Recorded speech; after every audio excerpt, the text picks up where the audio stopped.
Alors pour ce qui est du perfectionnement en vol, c'est sûr qu'on demande aux pilotes d'avoir accumulé un certain nombre d'heures pour justement, quand ils se présentent à nous, qu'ils ont déjà quand même une base. On invite aussi les gens au printemps, quand ils ont remisé leur machine pour la période hivernale, à revenir faire du perfectionnement ou carrément du rafraîchissement pour se remettre dedans, surtout quand on a eu quelques mois d'arrêt au niveau du vol. Nous avons notre machine école, oui.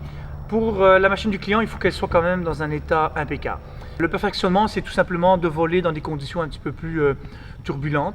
Donc au lieu de prendre les heures le matin et en fin de journée, on y va un peu plus dans le milieu de la journée pour justement aller volontairement dans ce qu'on appelle le thermique. On pratique davantage les pannes de moteur pour justement pousser la personne à avoir des prises de décision beaucoup plus rapides. Et on y va aussi selon ce que les gens demandent. Il y en a qui vont nous demander, je voudrais repratiquer peut-être des atterrissages plus de précision, atterrissage lent, court. Donc on y va aussi un peu selon la demande. Voilà.